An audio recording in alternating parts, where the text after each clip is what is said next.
laporan kami itu adalah begitu sangat normatif katanya. Yang diberikan bagaimana tentang proses Pak Adus Kadir, nggak mungkin kami sampaikan Pak. Itu adalah independensi kami. Kalau itu yang Bapak minta, lebih baik saya minta diberhentikan jadi majelis kehormatan. Serius. Palguna menyatakan tidak bisa mengungkap soal laporan Adis Kadir ke MK.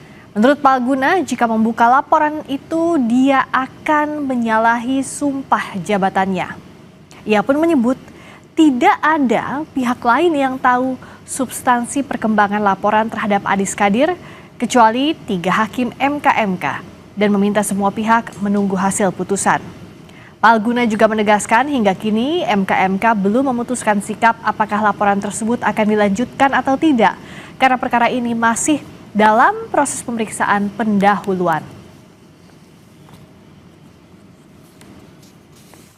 Sepanjang substansi yang sedang kami tangani, Ibu dan Bapak, tidak bisa kami buka di sini. Tidak mungkin. Karena kami akan menyalahi sumpah kami akan menyalahi hukum acara. Tetapi yang pasti yang bisa kami sampaikan adalah, tolong dong, jangan ini dianggap kami sudah memutus. Ini baru pemeriksaan pendahuluan, Pak.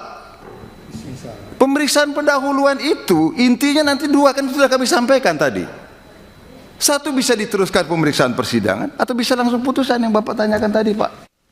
Kalau di sini tadi siapa yang meminta? Bapak meminta laporan kami itu adalah begitu sangat normatif katanya. Yang diberikan bagaimana tentang proses Pak Adus Kadir, nggak mungkin kami sampaikan, Pak. Itu adalah independensi kami. Kalau itu yang Bapak minta, lebih baik saya minta diberhentikan jadi majelis kehormatan. Serius. Karena itu adalah mahkotanya majelis kehormatan, Pak. Nggak bisa kami paparkan di hadapan orang lain karena itu harus kami rahasia bertiga. Bahkan staf pun tidak tahu ketika kami akan memutus itu.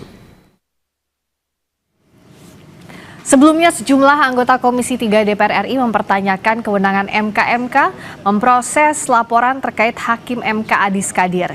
Anggota Dewan menilai MK tidak berwenang memproses laporan tersebut karena objek yang diperiksa dinilai berkaitan dengan proses pencalonan di DPR, bukan terkait pelaksanaan tugas Adis sebagai Hakim Konstitusi. Anggota DPR menilai langkah MK memeriksa laporan soal Adis Kadir berpotensi menimbulkan konflik kepentingan. Hakim MK Adis Kadir dilaporkan ke MK karena pencalonannya sebagai Hakim Konstitusi usulan DPR RI diduga melanggar kode etik dan pedoman perilaku Hakim MK serta peraturan perundang-undangan. Jadi mohon maaf, saya merasa MK ini merasa paling bersih di antara yang lain, Pak. Bahkan mengalahi anggota Dewan. Kita yang bikin undang-undang itu seakan-akan kita ini tidak ada apa-apanya dibanding MK.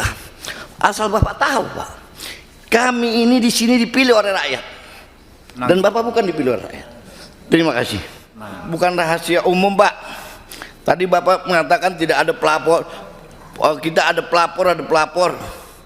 Bukan rahasia umum, Pak. Pelapornya itu aja kok, Pak.